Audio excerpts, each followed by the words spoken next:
Hey everyone, welcome back to Dad's Bedtime Stories. Thank you to everyone who's subscribed to the podcast or rated the podcast. It really goes a long way to other people finding it. And don't forget, if you have an idea for the podcast, write to me at dad.bedtimestories@gmail.com.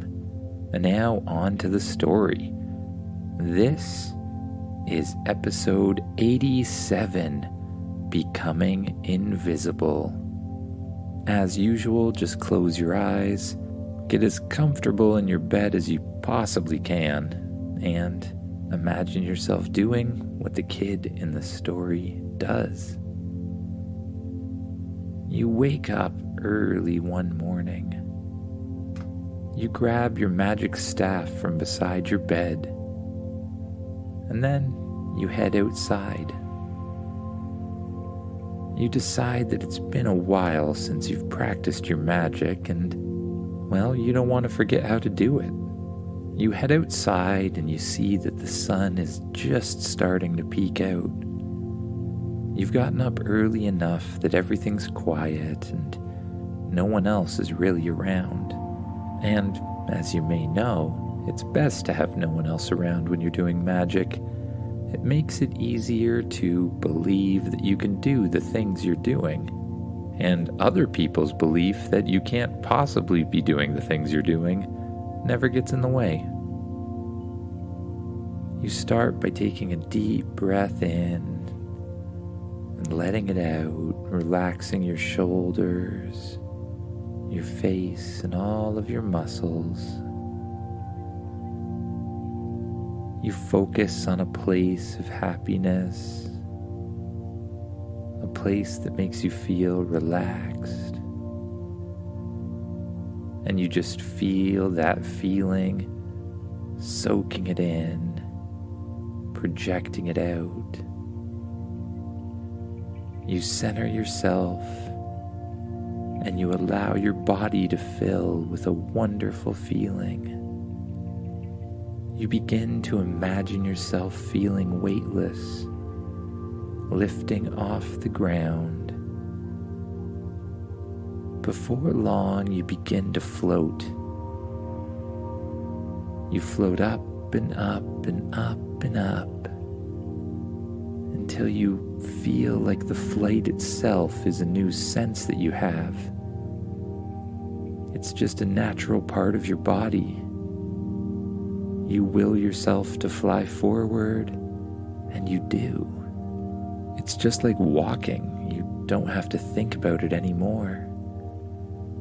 You suddenly allow yourself to shoot straight up in the air, right through the clouds. You take some time playing around with the newfound freedom of flight.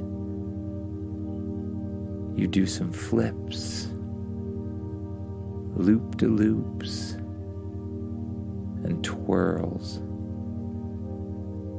As the sun rises, you feel the warmth against your face as you fly through the sky. You decide to head to a place where no one else will be so you can practice your magic in private. You fly fast and you fly far away until you find an isolated part of the planet. You see a mountain ahead of you, and you land right on the top of it. Where you've landed, there's a nice big patch of flat land right at the top of the mountain.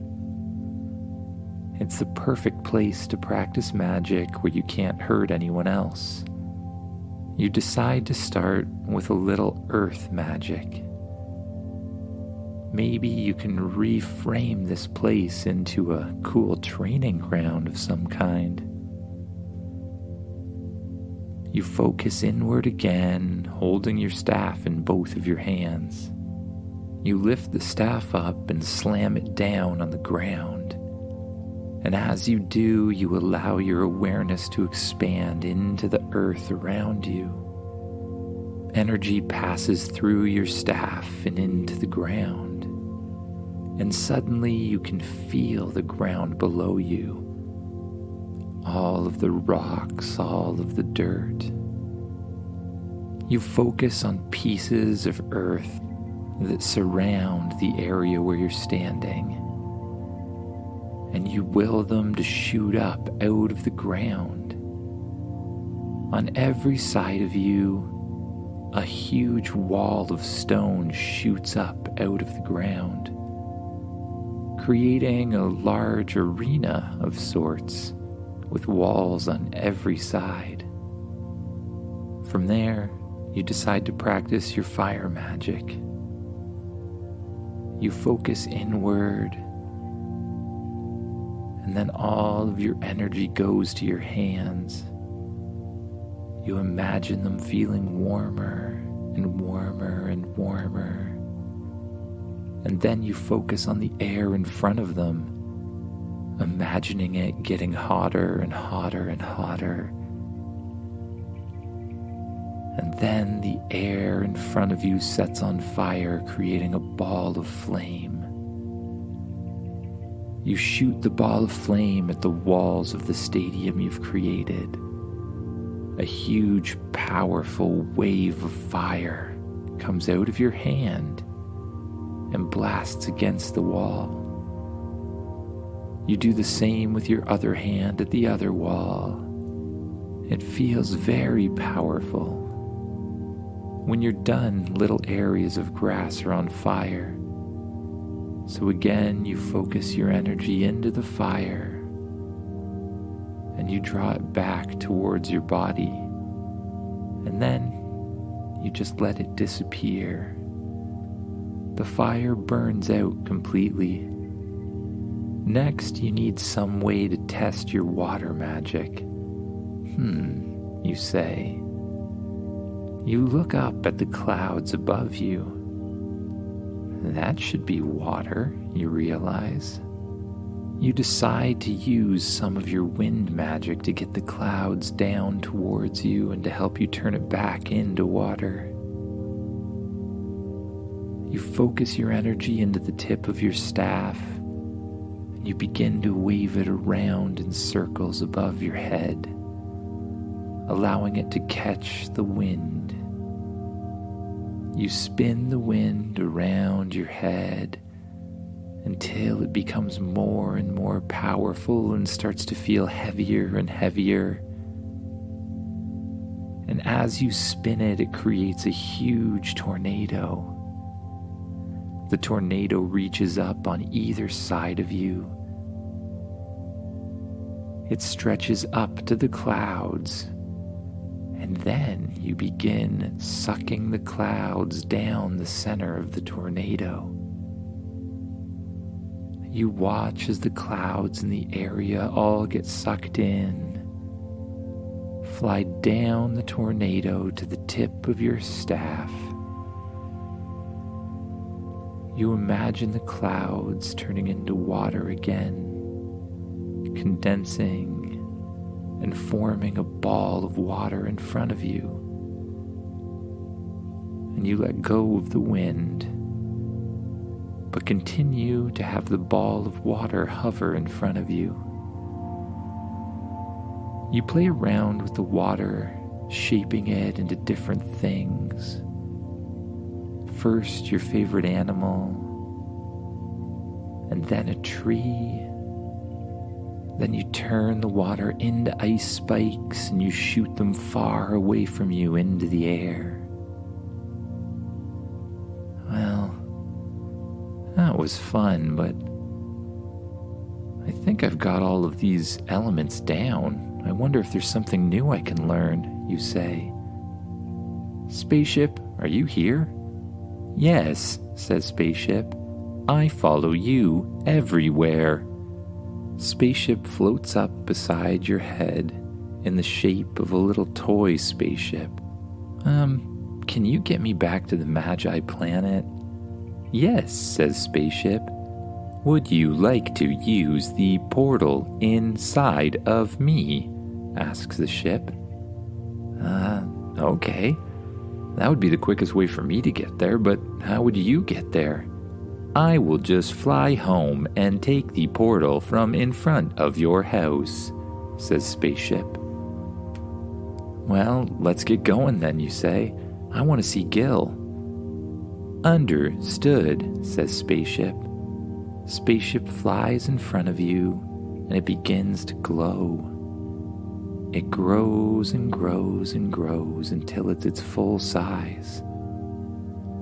The back hatch opens up, and then the back hatch shifts itself into the shape of a portal. The portal lights up a bright blue color that looks like flowing water. You run and jump through the portal, suddenly finding yourself inside a wormhole. With colorful lights on every side of you, you just float through the center of the tunnel as it winds from side to side and up and down until you fly out the other side. On the other side, you find yourself on the Magi Planet, right in front of Gil's house. "Well, I haven't seen you in a while," says Gil, the wizard from the Magi Planet. "Hey Gil, I'm glad to see you too. I was wondering if you could teach me some sort of new magic. I've got all this earth, fire, wind, and water stuff figured out already," you say. "Well, I guess I could teach you something new." Says Gil. "Well, how about some invisibility? Do you know how to do that?" No, I don't know how to do that," you say. "Well, it's actually pretty easy. All you have to do is stop believing that you're opaque." "Oh, what?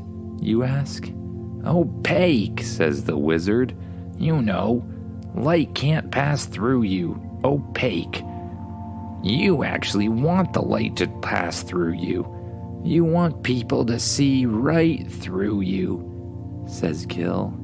"Now, what I want you to do is stand there and try to focus on the light that's hitting your body." "The light that's hitting my body?" "Yeah, the feeling of the light hitting your body and clothes. Oh, you'll probably want to expand your awareness into your clothes, otherwise it won't work," explains Gil. "Okay." You close your eyes and you try to expand your awareness into your clothing as well as your body. When you do, you try to notice the sensation of light hitting your body and clothes. And strangely, you can feel it. I've never noticed that before," you say to Gil. "Yeah, I know. Weird, right? Now, do you feel that force on the outside of your body that's stopping it from passing right through you?" You think for a while and you realize you do. "Well, just let it pass through you instead." You focus once again on that feeling, and you just try to relax and release all resistance. And suddenly, your body feels really light, but not in the sense of weight, in the sense of like sunlight. It feels bright, and you look down at your hands, and you can see right through them. You can sort of see a outline of them, but you're completely see-through. What the? Just then, clouds form up in the sky, and there's a huge strike of lightning. You hear a loud cackling laugh.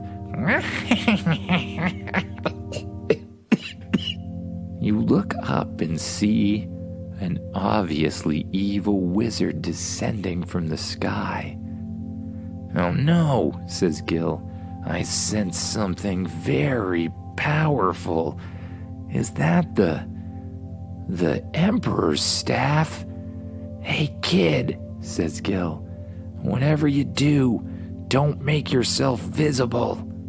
If this guy really has the Emperor's staff like I think he does, there's no way we can defeat him. It's best you're not even found. Okay, you say. You walk further away from the wizard and hide behind a tree, still invisible. You watch as the other evil wizard flies down and lands in front of Gil. He's filled with energy. Sparks of lightning are coming out of his fingertips, and he's holding one of the most magnificent wooden staffs you've ever seen. It radiates power that you can just feel in your core. Well, Gil, long time no see. Well, I bet you didn't think I'd be getting this, he says as he strikes the Emperor's staff on the ground. How did you get that? Says Gil. I have my ways, says the obviously evil wizard. Well, give it back, Gil says. I'm not going to give it back. I'm going to keep it, says the evil wizard.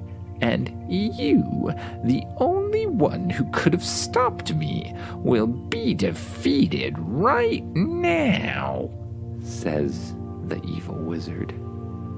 He suddenly raises his staff up in the air, slams it down on the ground.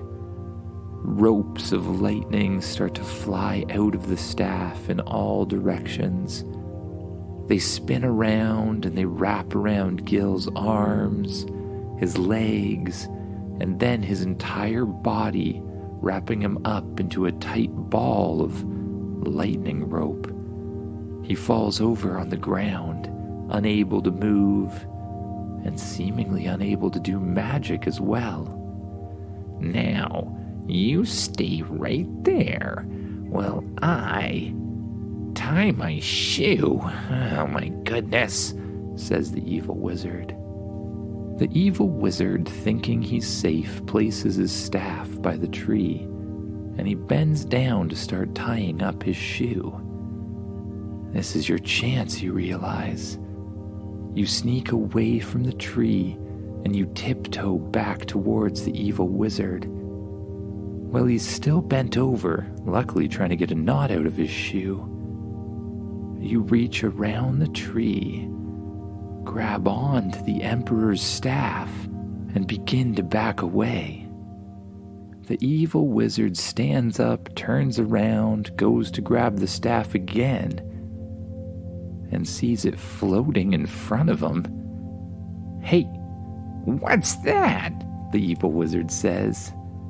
That's me, you say, suddenly appearing again. You feel the power in the staff, and you just allow it to flow through your body. Then, with a single thought, you slam the staff down on the ground. Ropes of lightning shoot out of it. They begin to wrap around the evil wizard's arms and legs and then his body, until the evil wizard is completely tied up in a tight little cocoon. At the same time, you focus the staff's energy onto Gil, and the ropes of lightning surrounding him just disappear and evaporate into the air. Gil stands up. Thanks, kid. I didn't think we were getting out of that one. Here, you say, throwing Gil the Emperor's staff. He catches on to it. Thanks, kid. I better return this to its rightful owner, Gil says. And you better get home. I'll take care of this guy too. Thanks, Gil, you say. You walk back over to the portal. Spaceship turn the portal on and set a course for home. The portal lights up once again, a bright blue flowing water color. You jump through it. You head back through the worm tunnel, and you come out the other end. You find yourself back in the shed in front of your house. You open the door and walk out. You head back to your house and directly for your bedroom. You turn off the lights and you climb into your bed, placing your staff against the wall first. You pull the covers up over top of yourself. You close your eyes and you just allow all the tension in your body to melt away.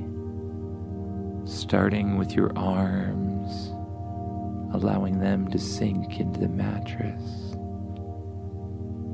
No need to hold them up. And then the same with your legs, letting them sink deep into the mattress. No need to hold them up or move them. Then your body, your head, and last your face relax and sink into the pillow. You just notice how nice it feels, and you allow yourself to go wherever you're gonna go. Good night, everyone.